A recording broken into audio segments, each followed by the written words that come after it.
जरा इकोनॉमी की तरफ बढ़ते हैं। आईएमएफ की टीम पाकिस्तान में आई हुई है, बहुत सारी डिमांड्स उनकी सामने आ रही हैं, जिसके अंदर ऑब्वियसली आइंदा बजट के अंदर आईएमएफ की तरफ से बिजली और गैस की शोबों और जो उसके अंदर जो सब्सिडी है उसको खत्म करने की डिमांड की गई है। अब इसमें सवालात बहुत सारे पैदा होते हैं, इसलिए क्योंकि अब बजट भी आने वाला है, बजट की प्रेपरेशन भी स्टार्ट हो चुकी है। इकोनॉमिक चैलेंजेस इन इटसेल्फ जो डोमेस्टिक हैं वो भी बढ़ गए हैं, गंदम के अपने मसाइल चल रहे हैं। किसान, कल ही हम लोगों ने बात की थी, सरापा एहतजाज बैठा हुआ है और उसके बावजूद भी अभी तक सारी की सारी सिचुएशन क्लियर होकर नहीं आ रही है। तो आईएमएफ की इस जो है वो प्रोग्राम में जाना हमारे लिए कितना ज्यादा फायदेमंद होगा या नुकसानदेह होगा, इसकी बात करेंगे in the long run and the short run. Shabbar Zaidi साहब हमारे साथ मौजूद है, जानी मानी शख्सियत हैं, he is well known economist as well. बहुत शुक्रिया शबर साहब, आपने ज्वाइन किया। Pleasure having you in the programme.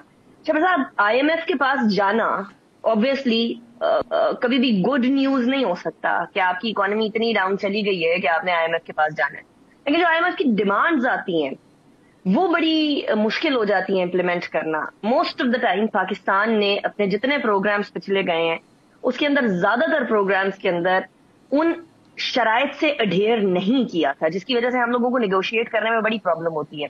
आपको लगता है ये जो अब शराइत सामने आ रही है, सब्सिडी खत्म कर दे बिजली गैस के अंदर, स्पेशली क्योंकि एक आम सारिफ को डायरेक्टली इम्पैक्ट करती है, ये ऐसी हैं जिनके ऊपर इम्प्लीमेंटेशन किया जा सके, जो अडेयर की जा सके? बिस्मिल्लाहिर्रहमानिर्रहीम। आपने मुझे मौका दिया। आपका सवाल बिल्कुल ठीक है, मगर मेरा जवाब बिल्कुल सीधा और वाज़े है कि हमने आईएमएफ के प्रोग्राम हमेशा तारीख में पैसे लेने के लिए किए हैं, अपने आप को सही करने के लिए नहीं किए। मतलब जब हमारा करंट अकाउंट ख़राब होता है तो हम आईएमएफ से पैसे ले लेते हैं, उनकी बातों को सुन भी लेते हैं, मगर उनकी बातों पर अमल दरामद सिर्फ उस हद तक करते हैं जहां पर वो अपनी खिस रोकने की बात करते हैं।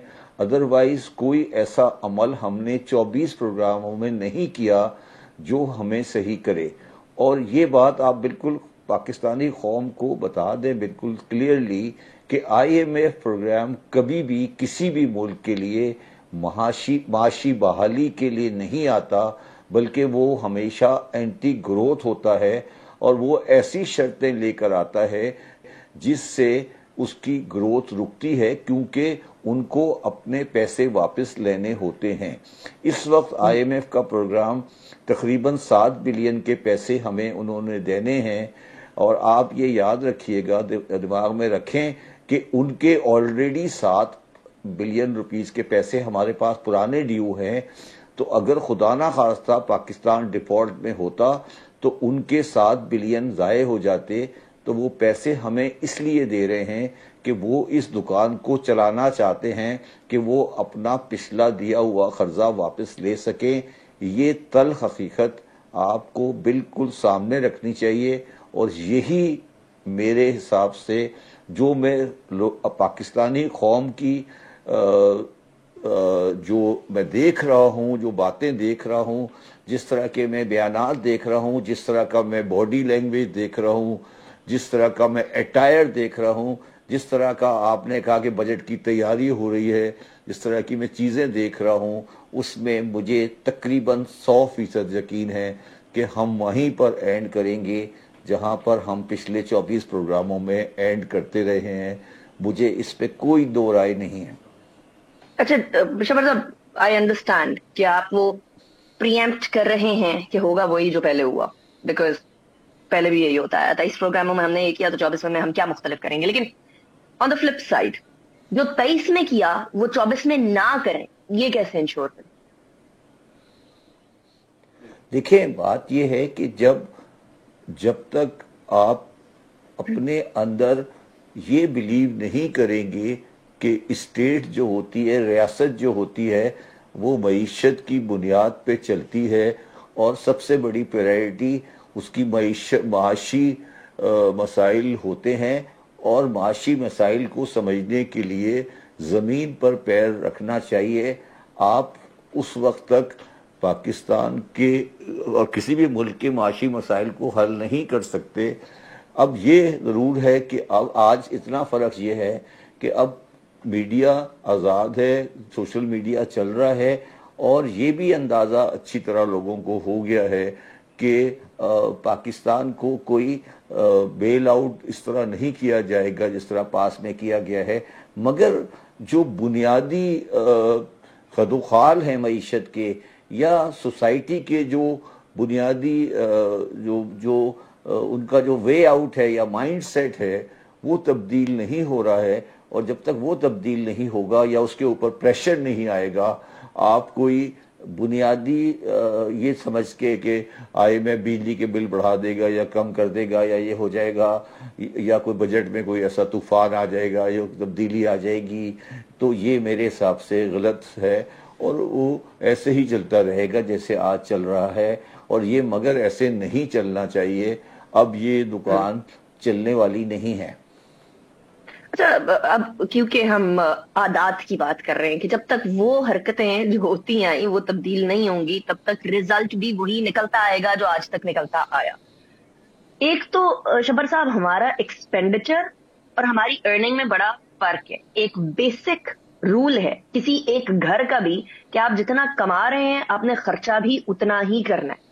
ہم جتنا کما رہے ہیں ہم شاید اس سے ڈبل خرچہ کر رہے ہیں، اور یہ خرچہ ہم پورا نہیں کر سکتے، اسی لیے ہم لوگ سود والے لون لیتے ہیں، اور پھر ہمیں سود بھی دینا پڑتا ہے، ہمیں لون بھی واپس کرنا پڑتا ہے، اور ہم خرچہ بھی ختم نہیں کر رہے ہیں۔ اس ٹائم پر ہمارے کون سے ایسے اخراجات ہیں جن کو ہم کٹیل کر سکتے؟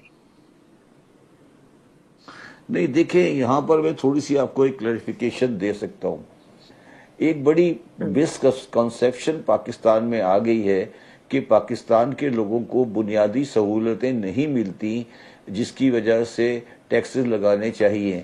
یہ غلط ہے، کیونکہ آفٹر دی NFC ایوارڈ تمام پیسے ایٹ دا گراس لیول صوبوں کو چلے جاتے ہیں، اور صحت، تعلیم، ٹرانسپورٹ، سیکورٹی، یہ تمام صوبائی مسائل ہیڈز ہیں، اور وہ خرچہ وہ لوگ برداشت کرتے، ان کے پاس پیسے کی کوئی کمی نہیں ہے۔ تو یہ دو الگ الگ ٹریپ ہیں۔ پاکستان اس وقت ایک بینکرپسی کے ٹریپ میں جا چکا ہے۔ یہ عام آدمی کے لیے مشکل ہو جائے گا، اس لیے میں اس کو زیادہ ایکسپلین نہیں کر سکتا کہ ہمارے قرضے دو طرح کے ہوتے ہیں۔ ایک قرضہ بیرونی قرضہ ہوتا ہے اور ایک لوکل قرضہ ہوتا ہے۔ بیرونی قرضہ جو ہے وہ پاکستان کا $140 بلین کے قریب ہے، وہ پاکستان جیسے ملک کے لیے بہت بڑا قرضہ نہیں ہے، اور اس پہ ہمارا انٹرسٹ کاسٹ بھی بہت زیادہ نہیں ہے۔ ہمارا بنیادی مسئلہ لوکل قرضہ ہے جو تقریباً ہمارے سارے بجٹ کو کھا جاتا ہے، مگر لوکل قرضے کا شکل یہ ہے کہ وہ ہم نوٹ چھاپ کر قرضہ پے کیے جا رہے ہیں، وہ ہمارا اپنا ہے، اس سے مہنگائی بڑھ رہی ہے اور عام آدمی کے لیے پریشانی آ رہی ہے۔ وہ ایک الگ سبجیکٹ ہے، مشکل سبجیکٹ ہے، ایک عام آدمی کو سمجھ نہیں آئے گی، مگر میں یہ کہنا چاہتا ہوں عام آدمی کے لیے کہ پاکستان کا بجٹ یا پاکستان کی جو معاشی حالت ہے وہ اس طرح کی نہیں ہے جس میں کوئی آدمی آج کھڑے ہو کے یہ کہہ دے کہ میں اس ملک کو اگلے 2 سال میں، 3 سال میں، 4 سال میں، 5 سال میں صحیح کر دوں گا۔ اس کے لیے ہمیں 10 سے 15 سال کا بہت ڈیٹیل لانگ ٹرم پلان چاہیے۔ دیکھیں، اور اس میں ایک بات یاد رکھیں، جب میں کہتا ہوں کہ 10 سال کا لانگ ٹرم پلان چاہیے تو لوگ میرے پہ یہ اعتراض کرتے ہیں کہ میں ملٹری گورنمنٹ کی بات کر رہا ہوں یا میں کسی الیکٹریشن کی بات کر رہا ہوں۔ میں کہہ رہا ہوں چاہے ملٹری ہو یا سویلین گورنمنٹ ہو، ہمیں 10-15 سال کا ایک لانگ ٹرم اکنامک پلان چاہیے جو آئی ایم ایف نہیں دے گا۔ آئی ایم ایف سے نہیں لینا، وہ ہمیں خود بنانا ہے۔ وہ ہم نہیں بناتے، ہم آئی ایم ایف سے کہتے ہیں کہ ہمیں بتا دیں کہ آگے 15 سال میں کیا ہوگا۔ یہ وہی والا کھیل ہے کہ آپ اپنے گھر میں پیسے نہیں ہیں اور اپنے پڑوسی سے کہہ رہے ہیں کہ آپ اپنا بجٹ بنا دیں۔ یہ ہمارا بنیادی مسئلہ ہے، مگر